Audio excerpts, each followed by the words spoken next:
Matuto sana kayong tumugon dahil sobrang bait na ng Lord sa inyo. Amen? Next, ano po ang bubuksan ng Panginoon? After opening the house, God is also going to give us an open heart. Okay, that's number 6. That is found in Luke chapter 10, verse 13 to 16. God has given us a clear indication that now is the time to speak the strong doctrine. The message God has given us is ready to be received favorably across the earth. We must fill Jerusalem with this doctrine. There is a famine of the preceding word and pure doctrine everywhere in the nations.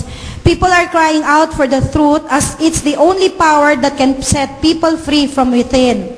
There is no lasting power than power internally that keeps us free from the inside. Those who receive us will enter into a new place of abundance and breakthrough. And those who reject us will dwell in parched land. Ano po ang ibig kong sabihin nito?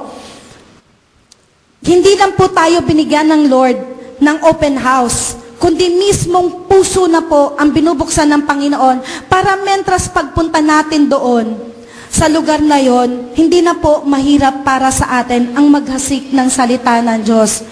Kung dati parang napakahirap kasi napakatigas ng puso ng mga tao na nasasalamuhan natin, ngayon imagine niyo kahit lasing, nagre-respond na sa Panginoon. And I know of stories of cell groups, not just one cell group, but several cell groups who have their experiences with drunk people who bowed their hearts out when they were filled with the presence of God. Amen? Yung isang lasing na umattend dito nung nakaraan. Hindi man umattend yun ngayon dito, but I do believe that God is already doing something in the heart of that person. So imagine niyo, merong ibang spirito na nakasapi sa kanya. 'Di ba? Yung spirito ng alak ay nasa kanya nung siya ay umattend sa Bible sa cell group at nakinig sa salita ng Diyos. Ngunit mismo, yung spirito ng alak na nasa kanya ay nag-bow down sa harap ng Panginoon. Amen? Because no one can contain the presence of God. The only thing that will prevent the manifestation of the presence of God is, you know who? It is you, it is me. Mentras sinasarhan natin ang Espiritu ng Panginoon na magpakita at magpakilala sa atin, we will never know and we will never experience the Word of God nor His presence in our life. Imagine, mismong lasing, di ba? Tumugon sa salita ng Diyos. How much more na hindi ka lasing? The only time na hindi mo mararanasan ang presensya ng Panginoon is dahil ikaw mismo ay ayaw mo. Because you are skeptic. Ano ang ibig sabihin ng skeptic? Meron kang pagdududa sa puso mo at sa isip mo kung totoo nga bang merong Diyos o wala. di ba? Tanungin mo, bakit ka buhay? Those who rejected John, remember John? John the Baptist, and never received Jesus, those are the one who despised this message, were never tuned to the future move in Jesus. Mentras tinanggihan nila ang, di ba, si John the Baptist, what did he do on his lifetime? He proclaimed the presence of God, di ba? Pagdating ng Panginoon. Pero dun sa mga hindi tumugon sa pagdating, dun sa message ni John na yun, na pagdating ng Panginoon, ano nangyari? Hindi nila na-experience ang movement ng pagdating ng Panginoon. Ganon din po dun sa mga lalapitan natin. Pag hindi nila binuksan ang kanilang puso sa salita ng Diyos, pag hindi nila binuksan ang kanilang puso sa presensya ng Panginoon sa kanilang buhay, hindi po nila ma-experience ang Panginoon at ang mga galaw ng Panginoon. Kahit na ano ang iyak at reklamo ang gawin nila sa kung anuman ang nangyayaring negatibo sa kanilang buhay, walang mangyayari sa kanila because they never gave the Word of God the chance to move in their life. It is no longer our fault. It is no longer the messenger's fault Kung meron mang hindi magandang mangyayari sa buhay ng mga tao na pagsishare natin ang salita ng Diyos, because it is not our fault, it is not the fault of the word, but it is the fault of the recipient of the word. Amen? To much is given, much is required.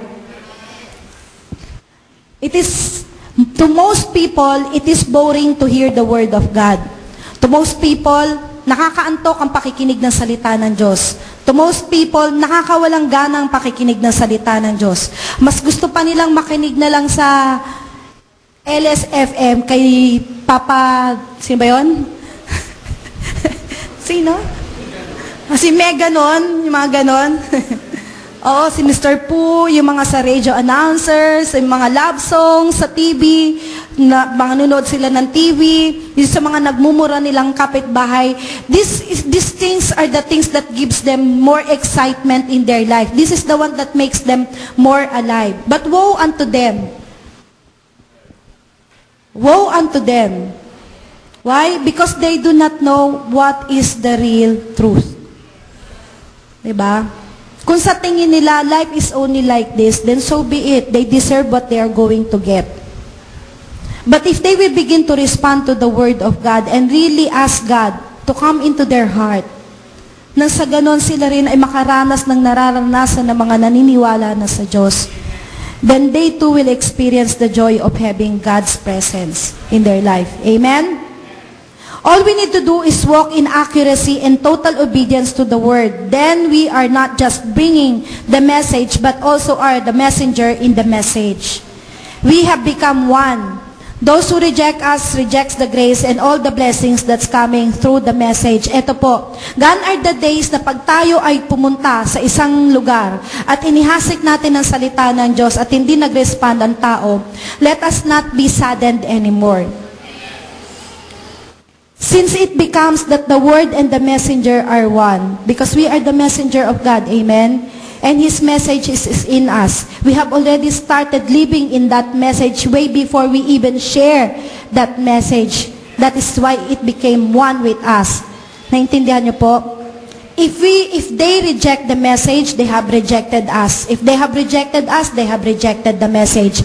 But it is not a reason for us na sumama ang loob pa natin. We cannot waste our time to those people who do not want to respond to God.